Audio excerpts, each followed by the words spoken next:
Assalamualaikum warahmatullahi wabarakatuh. Ibu bapak anu kusim kuring dipihormat, mewah barudak anu kusim kuring dipikanyaah.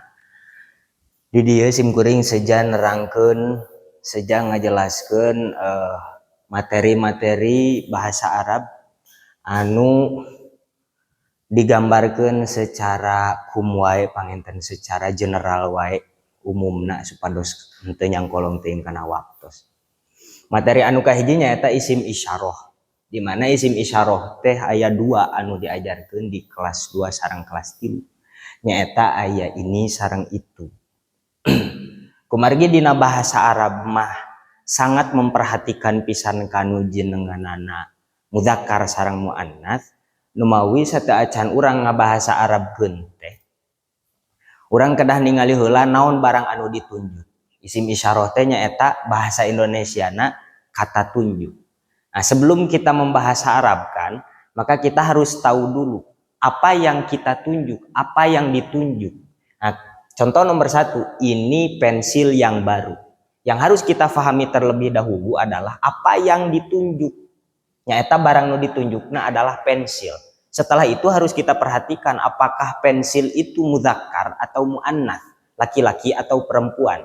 Setelah kita ketahui bahwa pensil itu adalah laki-laki atau mudzakkar, maka sudah bisa dipastikan otomatis isim isyarahnya pun harus mudzakkar atau laki-laki. Maka bahasa Arabnya adalah hadza mirsamun jadidun. Kenapa baru di sini kok tidak pakai alif lam? Karena posisi baru di sini menjadi sifat dari pensil. Kenapa kita bisa mengatakan bahwa baru di sini menjadi sifat? Karena di sini ada ciri, ada alamat yang adalah salah satu ciri bahwa kalimat itu adalah sifat. Di mana sifat itu harus sama dengan mausuf atau barang yang disifati. Satu, harus sama di dalam alif lam atau tanwinnya. Maksudnya ketika barang yang ditunjuknya itu pakai alif lam, maka sifatnya harus pakai alif lam. Ketika barang yang ditunjuknya pakai tanwin atau dhammaten atau kasrohten atau fathaten, maka otomatis sifatnya pun harus mengikuti bentuk mausufnya. Yang kedua, sifat harus sama dengan mausuf di dalam mudzakkar atau muannatsnya. Ketika barang yang disifati adalah laki-laki, maka sifatnya pun harus mengikuti laki-laki atau mudzakkar. Sebaliknya, ketika barang yang disifati adalah muannats atau perempuan, maka otomatis sifatnya pun harus muannats atau perempuan. Seperti yang ada di contoh, hadza mirsamun jadidun. Maka ketika kita membahasa Arabkan ini pensil yang baru, hadza mirsamun al jadidu, maka itu sudah bisa dipastikan jawaban tersebut adalah keliru. Baik, nomor selanjutnya adalah di mana posisi si isim isyarah ini menjadi berubah. Karena di nomor 1, isim isyarah ini ada di awal kalimat atau kata tunjuk ini ada di awal kalimat. Maka tidak ada perubahan alias barang yang ditunjuknya ini harus pakai dhammaten. Makanya di sini pakai dhammaten. Berbeda dengan soal nomor 2 di mana isim isyarahnya terletak di tengah kalimat.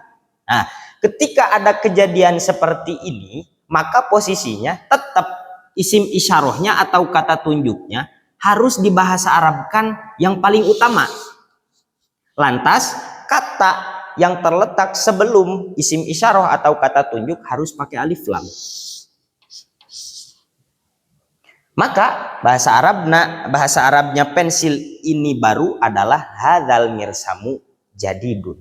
Kenapa baru di sini kok tidak pakai alif lam? Sedangkan di sini barang yang ditunjuknya pakai alif lam. Karena baru di sini posisinya sudah bukan menjadi sifat lagi. Karena kalau mau menjadi sifat, posisinya pensil ini yang baru, nah itu belum selesai. Maka di sini si baru posisinya tidak memakai alif lam. Otomatis harus pakai dhammaten atau tanwin. Selanjutnya, di mana soal yang nomor 2 ditambahi dengan sifat. Posisi barunya menjadi sifat. Pensil yang baru ini bagus. Tetap posisi ini atau isim isyarah ada di tengah kalimat. Maka si ini harus dibahasa Arabkan yang paling utama atau di awal kalimat. kalimat atau kata yang terletak sebelum isim isyarah ini harus pakai alif lam. Bisa dilihat di jawaban. Hadzal mirsamul jadidu. Nah, ini kalimat yang terletak setelah ini harus pakai dhammaten. Masuk pakai dhammaten. Bisa dilihat di contoh. Hadzal mirsamul jadidu jamil. Mudah-mudahan ibu dan bapak sareng barudak tiasa ngartos kana naon anu kusim kuring dijelaskeun. Salajengna nomor 4. Aya kajantenan di mana posisi isim isyarah di tengah kalimat, tapi bahasa Arab si isim isyarahna henteu di awal kalimat, henteu di dieu. Dengan alasan kenapa? Karena di soal nomor 4 itu ada huruf jar atau dzaraf. Posisi di samping di sini dzaraf atau huruf jar. Nah, ketika kejadian hal seperti ini ada isim isyarah dan ada huruf jar atau dzaraf di soal, maka yang harus diutamakan diposisikan pertama adalah huruf jar atau dzaraf. Setelah itu baru masuk si isim isyarah ditulis setelah huruf jar atau dzaraf. Si pensil ini karena terletak sebelum kata ini harus pakai alif lam. Kalimat yang terletak setelah kata ini, di mana ini ada kata ada, menjadi pertanda bahwa kalimat yang terletak setelah kata ada harus pakai dhammaten. Jadi bahasa Arabnya dari di samping pensil ini ada buku adalah janiba hadzal mirsami. Aduh ieu teh kumaha deh. Janiba hadzal mirsami kurrasatun. Kenapa ini kok dikasrohkan? Karena posisinya disuruh oleh si janiba, di mana posisi janiba ini menjadi dzaraf. Di mana dzaraf ini mempunyai amal atau mempunyai tugas untuk menyuruh kalimat yang terletak setelahnya dikasrohkan. Meskipun terhalang oleh isim isyarah, tetap ini harus dikasrohkan.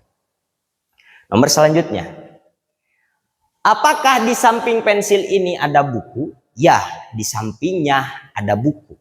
Posisi di sini ada apakah, di mana apakah itu adalah kata tanya. Kalau di dalam bahasa Arab namanya huruf istifham. Kemudian di soal pun ada dzaraf atau huruf jar, dan di soal pun ada isim isyarah. Ketika kejadian seperti ini, yang harus ditulis yang paling utama adalah huruf istifham. Ini yang pertama. Yang kedua yang harus ditulis adalah dzaraf atau huruf jar.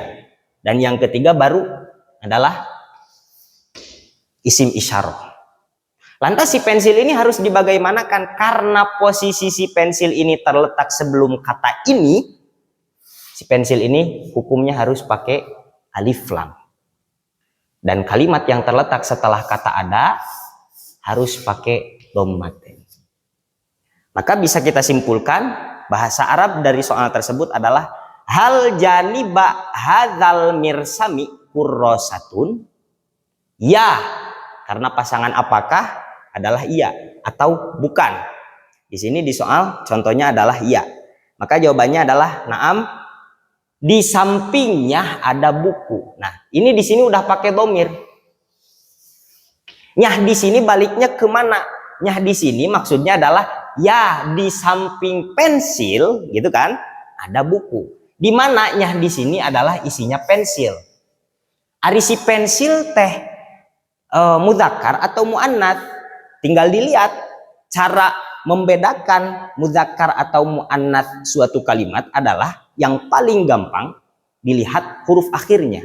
Ketika huruf akhirnya ta marbutoh, maka kalimat tersebut adalah muannats. Dan ketika kalimat tersebut akhirannya bukan ta marbutoh, sudah bisa dipastikan bahwa kalimat tersebut adalah mudzakkar atau laki-laki. Nah, karena mirsamun karena mirsamun di sini posisinya menjadi mudzakkar, otomatis si domirnya pun pakai domir muttasil.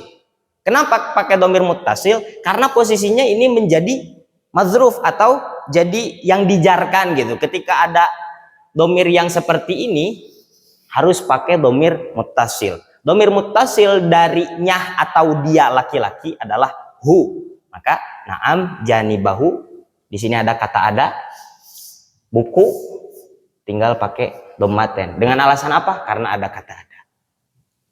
Itu adalah contoh-contoh soal dari isim isyarah. Lantas nomor 6 dan nomor 7 ini contoh dari kalimat atau dari soal yang tidak ada isim isyarahnya. Contoh nomor 6, pensil baru. Banyak dari anak-anak yang membahasa Arabkan pensil baru langsung dibahasa Arabkan tanpa memakai aturan. Mereka langsung banyak menjawab mirsamun jadidun. Padahal dari mulai kelas 2 mereka sudah diberitahu bahwa ketika ada kalimat di awal kalimat atau ketika ada mufradat di awal kalimat selain domir, maka hukumnya harus pakai alif lam. Nah, posisi mirsamun di sini adalah termasuk dari mufradat yang ada di buku. Nah, ini terletak di awal kalimat, maka hukumnya harus pakai alif lam. Nah, si baru di sini kenapa tidak pakai alif lam seperti mirsamun di sini, al mirsamu? Karena posisi baru di sini bukan menjadi sifat. Kenapa kita bisa mengatakan bahwa baru di sini bukan menjadi sifat? Karena di sini tidak ada kata yang seperti yang ada di soal nomor 1. Tidak. Makanya baru di sini tidak boleh sama bentuknya di dalam alif lam atau tanwinnya. Maka bahasa Arab dari pensil baru adalah al mirsamu jadid. Nomor terakhir, pensil yang baru bagus. Jadi ini adalah contoh dari bentuk, nanti ini disebut adalah jumlah ismiyah.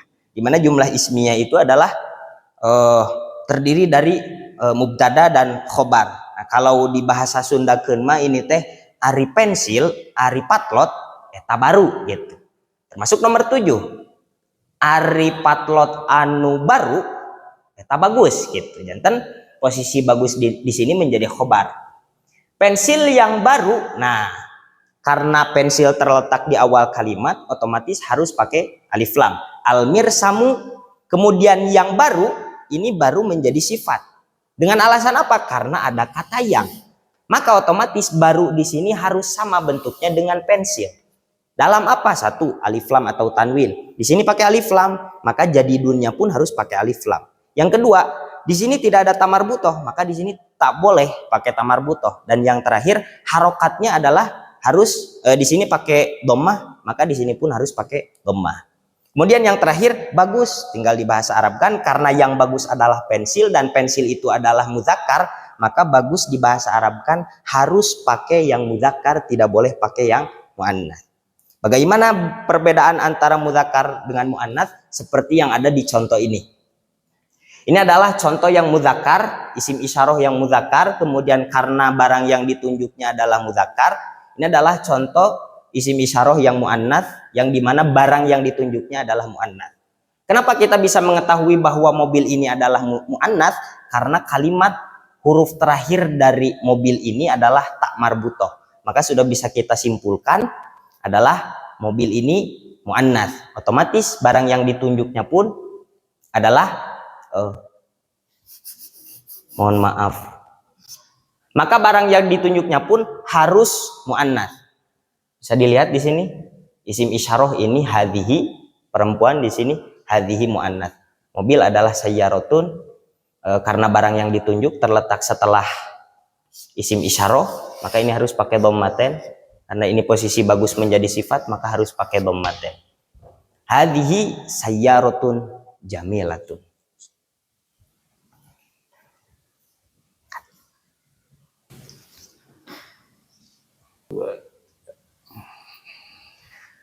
Baik, ibu bapak anu kusim kuring dipihormat, miwah barudak anu kusim kuring dipikanyaan.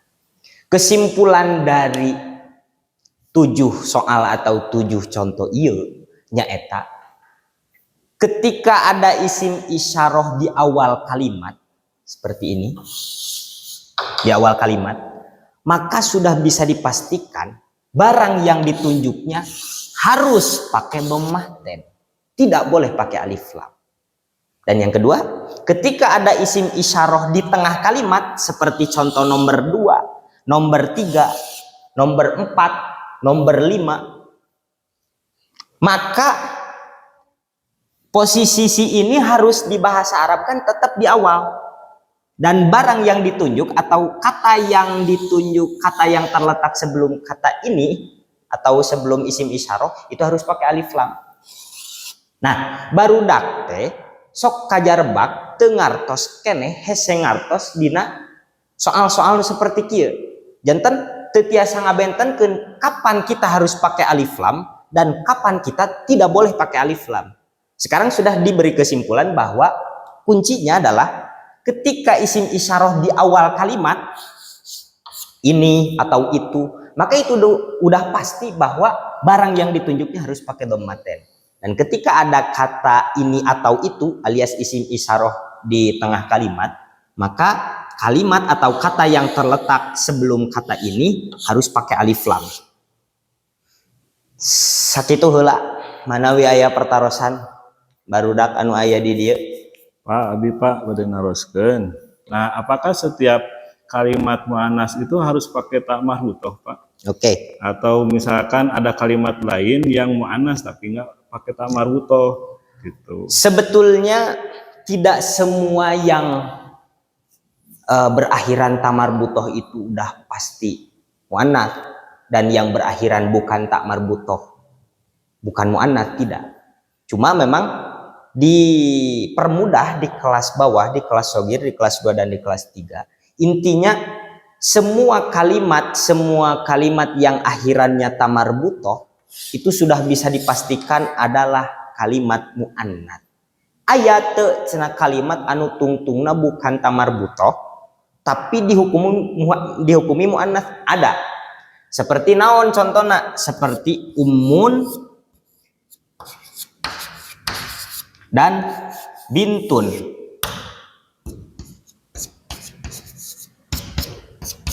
Ieu ditungtungna, huruf tungtungna bukan ta marbutoh. Dan bintun huruf tungtungna sanes ta marbutoh. Kenapa kita hukumi ummun dan bintun adalah perempuan muannats? Nya manggawe taroskeun ari ummun teh kan hartosna ibu. Bintun teh hartosna anak perempuan.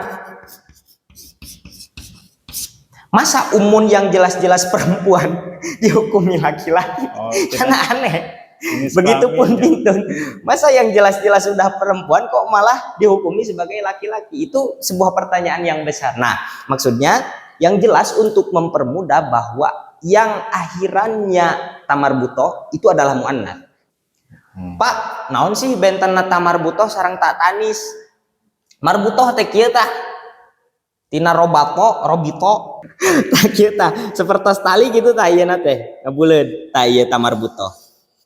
Upami tak tanis atanapi tak safinah atunya nyebatna sanes tak tanis. Tak safinah sapertos parahu kieu. Nah, ieu tak tanis, ta marbutoh nu sapertos kieu. Buleud gitu eta. Contoh naon? Pak, dupi kalimat baitun.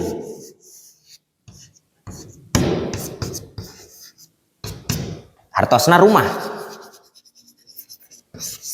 Ari ieu dihukumi mudzakkar atanapi muannats. Oh ya udah jelas bahwa baitun ini bukan muannats karena akhiranna sanes ta marbutoh. Kartos?